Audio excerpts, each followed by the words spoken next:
Good afternoon everyone. So today I will give a quick recap of what we discussed in the previous class before continuing with the discussion. So in injection molding, which is the predominant manufacturing process for plastic components, the cost of the end part is primarily determined by the tool cost. Okay, the operating cost is fairly very low in terms of materials or in terms of the cost. So, the tool cost gets distributed over the number of parts. So, if you are making, let us say, hundreds of thousands of parts, the tool cost is going to distribute on that, right. And injection molding will be cheaper only when you go for mass production. Okay. So, the tool cost being one of the important cost component, the design for manufacturing should consider cost of making the tool, how difficult it is to machine the die or the tool that will be used for doing the injection molding. Okay. So, there are several methods, but Dickson and Pauli's method is one a very good method to estimate the cost. So, in this costing method, we compute what we call as a relative tooling cost, that is called as the CD.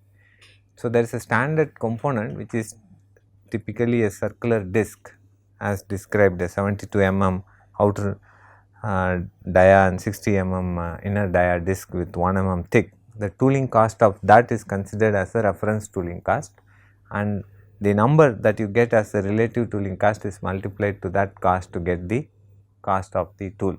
Okay.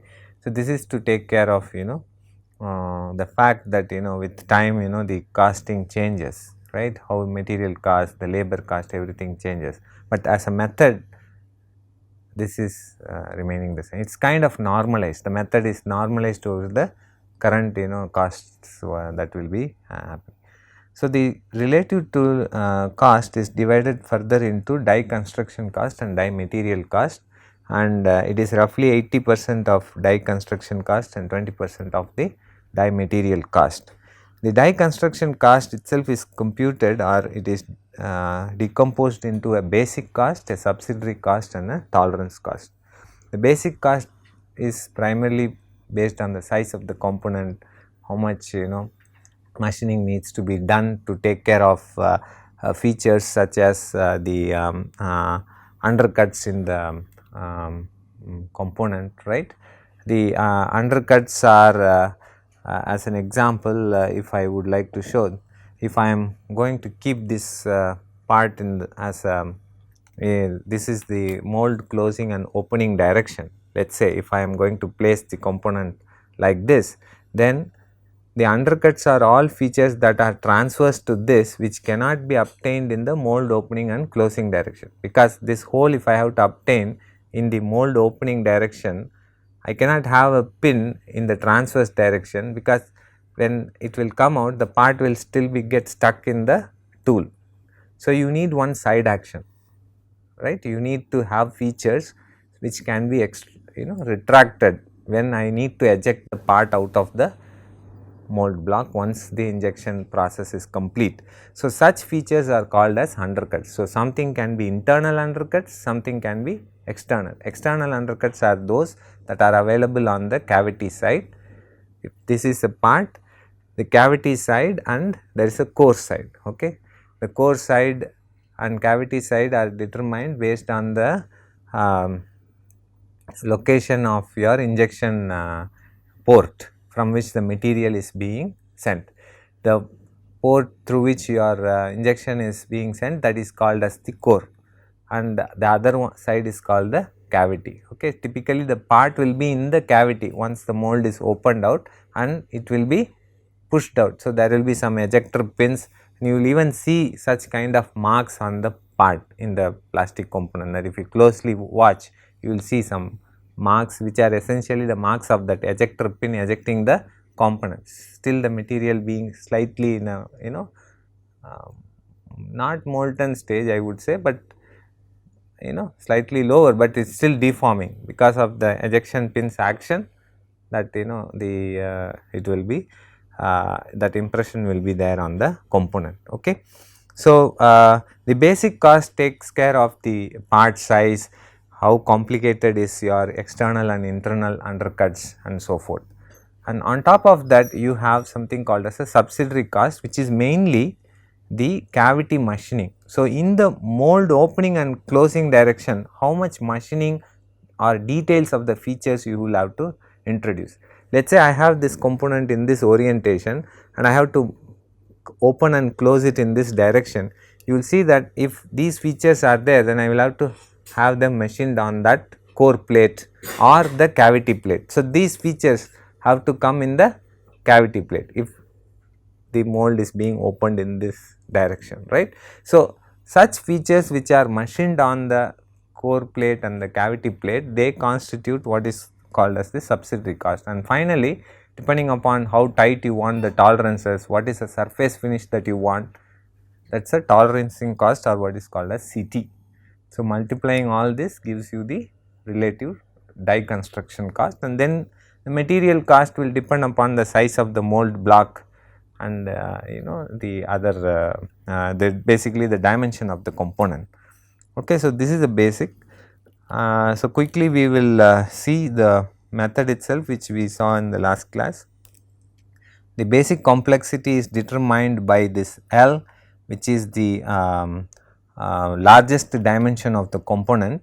So, when I go through the example, it will become more clear, and then whether it is a box type part or it is a flat part, right, depending upon that you choose either the top number in a cell or the bottom number in a cell, and based on whether you have internal undercuts and the type of the parting surface, whether the parting surface is a planar one or a non-planar one, you will choose appropriate rows and determine the basic cost. The basic cost is like 1 to 9.86. The meaning is either it can be at the same cost as that of the reference part, or it could be as large as approximately 10 times that of the reference part, that is 9.86, right.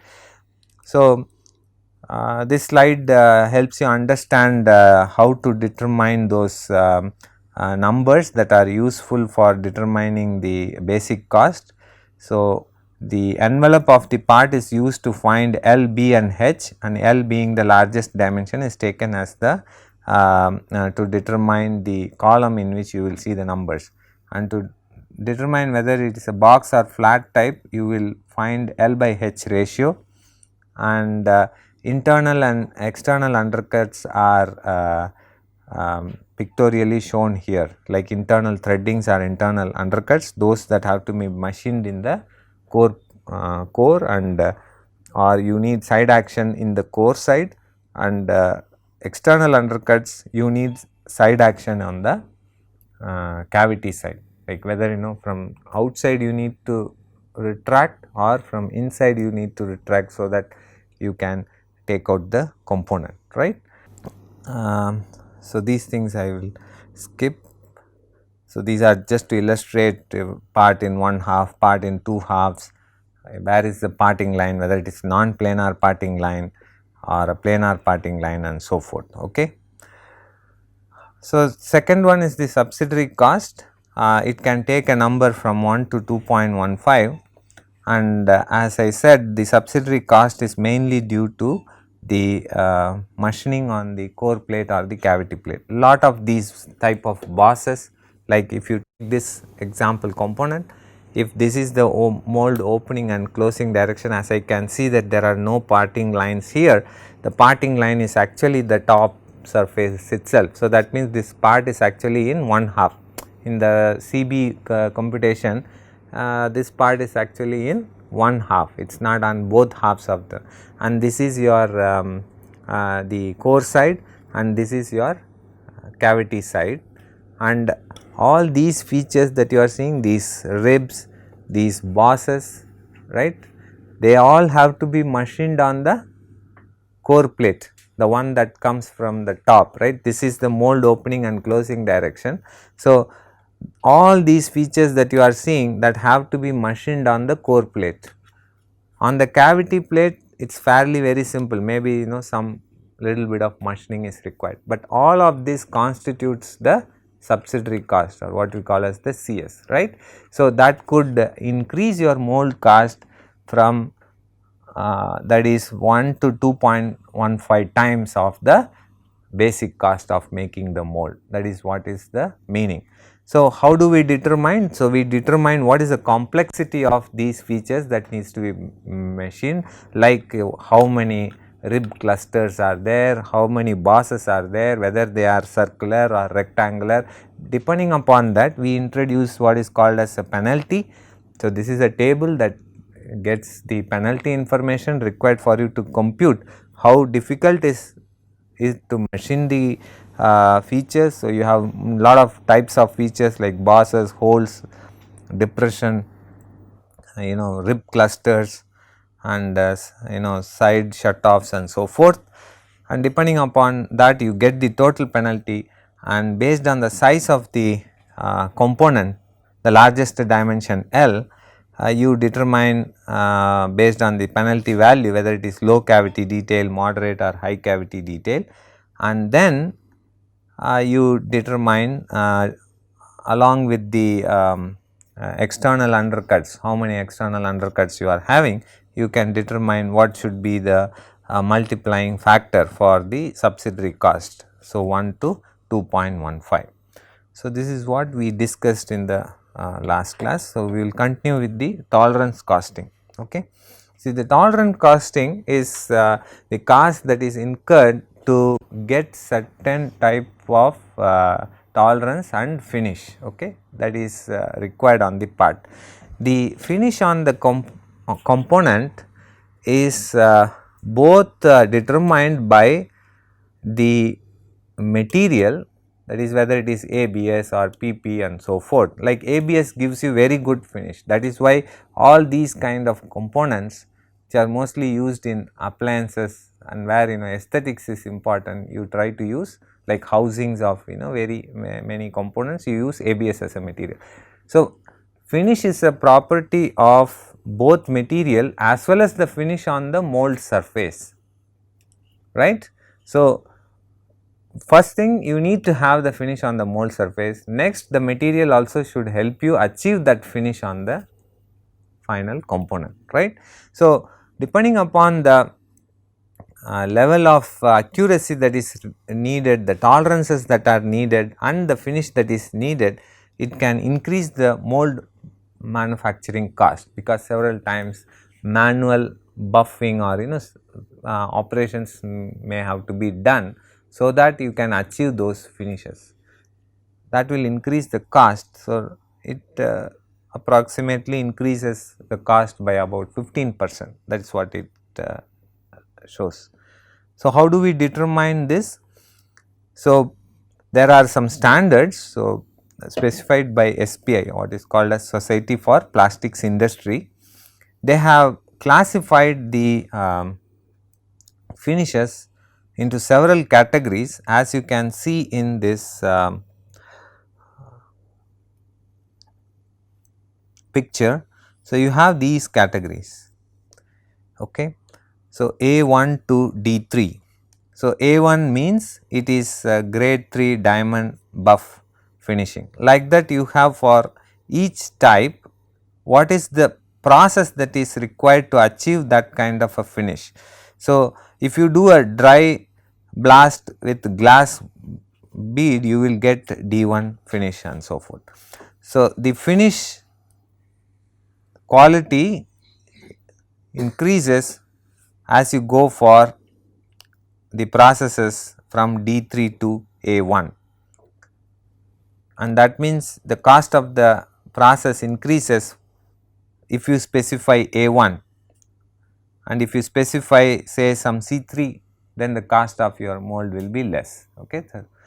So, these are some example surface finishes to show you how each surface finish will look like. So, to understand the surface finish, they have given a small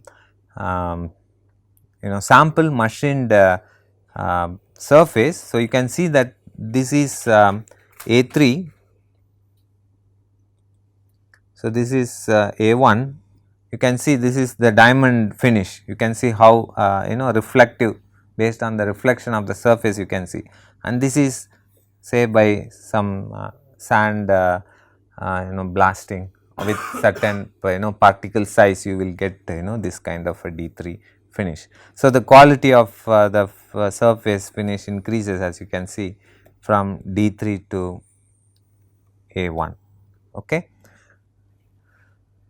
So, this is just a sample to see how the surface finish differs if you change the type of finishing process. Okay.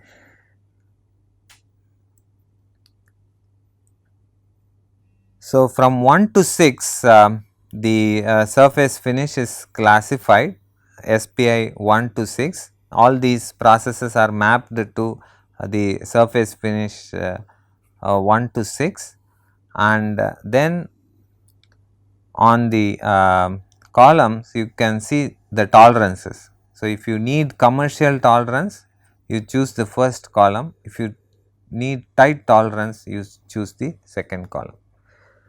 Again you get a 2-digit number for CT. So, 0 means you need SPI finish 5 to 6 with commercial tolerance, and so it will not increase the costing. Okay. So, the costing can increase by 15%, the largest being you specify a tight tolerance and you specify SPI grade 1 2 on the surface finish, okay, of the mold. So, once we have these three, you can multiply to get relative die construction cost. Commercial tolerance is what you generally, if you do not specify a tolerance, so there is a machining tolerance that can be obtained by finish machining process. So, those are the commercial tolerance, in the sense you do not need very tight tolerances, but let us say you have some components where there are some precision requirement in terms of assembly or other considerations. So, you specify tighter tolerances on that. So, general tolerances are of the order of say sub-millimeter orders, say plus or minus 0.5 or something like that. But if you specify tighter tolerances, then what is normally achieved, then those are classified as tight tolerances. This is just a classification, rough classification, to understand what is the degree of difficulty that you are introducing in the mold manufacturing process. Okay. The next cost component is the CDM, or the relative cost for the die material. DM means die material, okay, or the mold material. Okay. It primarily depends on the mold dimension, which in turn depends on the part dimension. Okay. So, L, H and B are the part dimensions which we have already seen. Okay. So, this is the core plate and this is the cavity plate. Now, it will be very clear. This is the part is, let us say, an open box. Okay. So, this is the core plate side and this is the cavity plate. On the cavity plate, you have the injection port through which the material is sent into the cavity, right. You need the side wall dimensions so that sufficient mold holding force can be applied. Why that is required? Because you are going to use injection pressure to inject material into the component, right, into the cavity.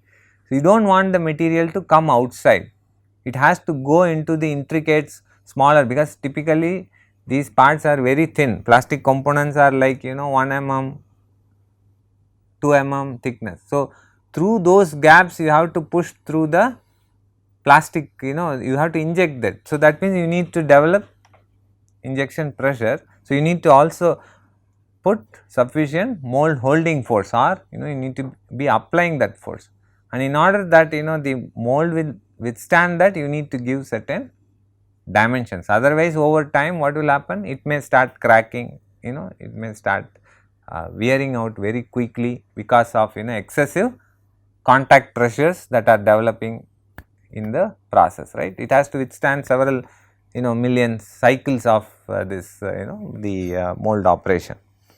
So, considering that fact, you need to provide sufficient wall dimension, okay, whatever I am marking these from the cavity to the outside. So, there are some guidelines to understand how much I need to give these dimensions. Okay. So, this is the mold wall side wall thickness. So, 2 times of that needs to be added to B to get this dimension, and same way to get this dimension I will have to add to the length of the part 2 times the side wall thickness, and I need to also know the thickness of the core plate and the thickness of the cavity plate to determine the mold thickness. Okay. This will give me a rough idea about the size of the mold block that I need to start machining, and thereby the material cost associated with making the tool. Okay. So, MWS in the picture is the thickness of the mold side walls, MWF is the thickness of the core plate, LB are the length and width of the part and height of the part, and MT is the required thickness of the mold base. Okay. So, there are guidelines to get that. So, first we determine this constant C, which is using this graph. So, first we get this ratio L by H, which is length of the part by height of the part, and based on this ratio we choose this value of C. Okay. So, this is the aspect ratio. If it is less than 1, then we use H by L. Okay. So, let us say just as an example, if the value is 2, then my corresponding value of C is 0.11. Okay. So, we determine this so that this can be used in my computation. Then these are some guidelines for choosing the side wall dimension. MWS is given by 0.006 CHM to the power of 4 cube root. Okay. So, how these numbers have been have been derived is over experience. Okay. Lot of data shows that these kind of dimensions will prevent damage to the mold because of the forces that needs to be applied during the mold the cycle. Okay. And this is the expression for getting MWF, the other dimension, that is 0.04 times LM, okay, 4 by 3, and so this is the mold area, which is this cross section. Okay.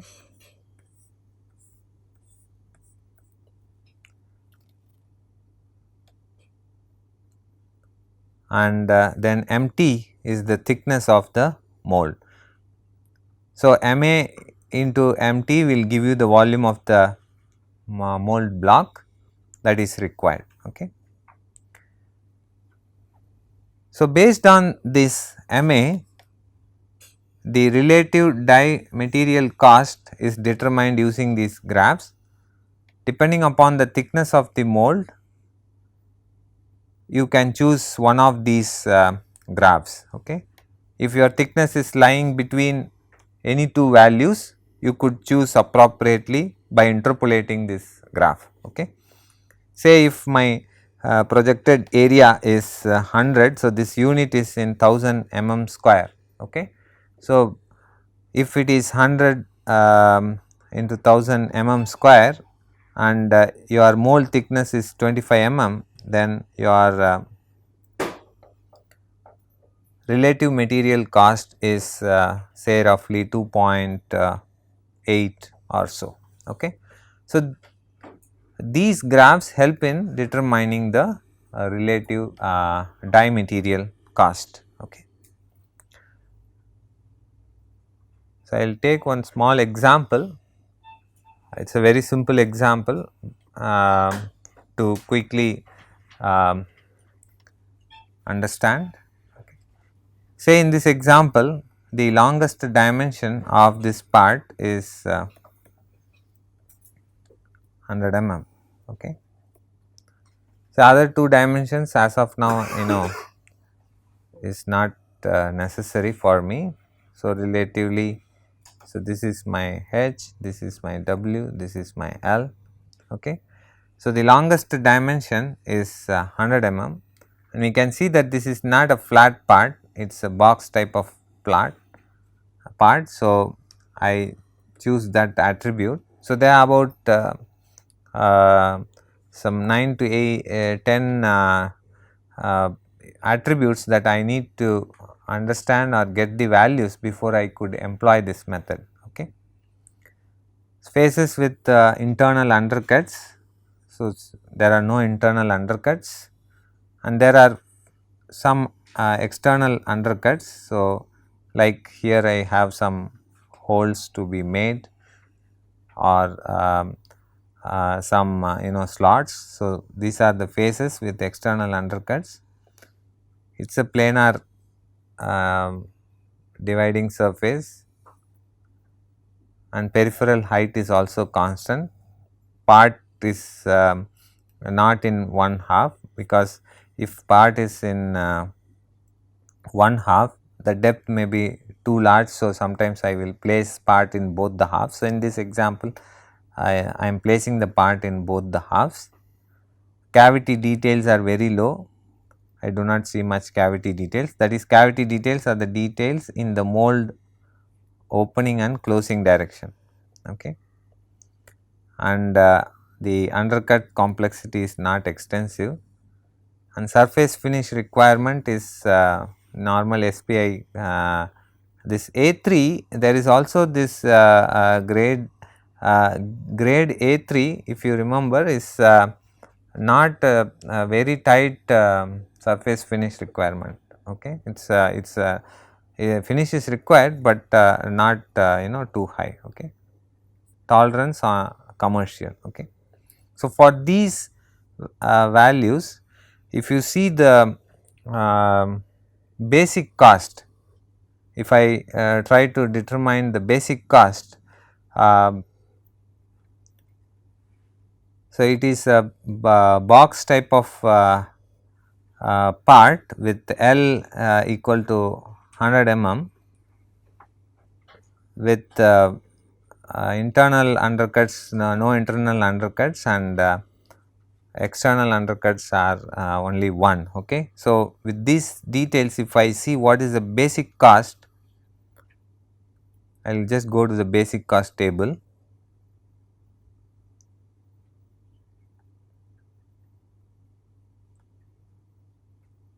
So, length is 100. So, I will choose this column, and number of external undercuts was how many? 1. So, I will choose this column. Okay. And then on the row side, and it is a box type of part. So, I will choose the lower half value. Okay. Part is there is no internal undercuts, part without internal undercut.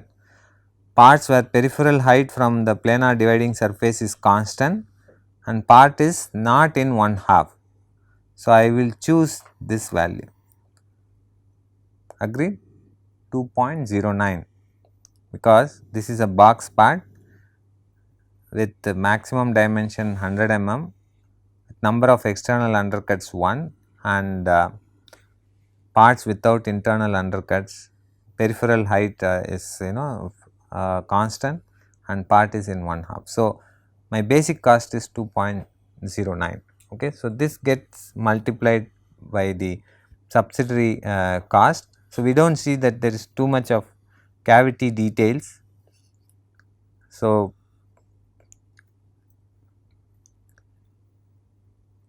the length is less than 100 mm and low cavity detail. So, I will choose low cavity detail without extensive external undercuts. So, it will be 1. So, it does not get multiplied too much. The CT, which is the tolerance cost, so depending upon the finish, and I think I am asking for a commercial tolerance, and SPI, so it could be say 1.1 because the finish is on the higher side. So, my basic cost gets multiplied by 1.1. So, that gives me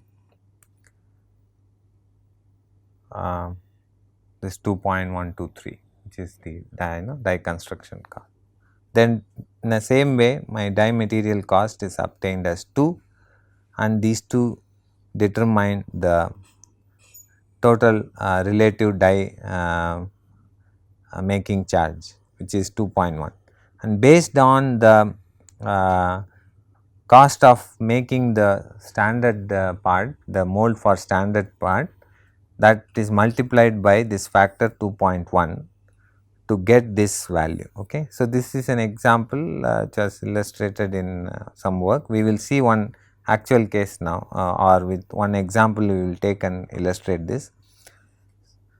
This is just to compare how the estimate by this method and the actual mold coat given by some mold maker, right. There will obviously be some differences, but one can see that at the design stage we are able to reasonably estimate the cost of the tooling, and you can make the changes. If let us say this costing that you are foreseeing is too much, then you can do some modification to your design. You can see whether some features that you have put in are absolutely necessary or not, whether the tolerance that you are asking or the finish that is being asked is required or not. You can make some decision on those, and you can justify the cost, or if you say no, I need it, then you can justify the cost. Okay. So, we will see one example in the by taking one plastic component. We will try to understand this method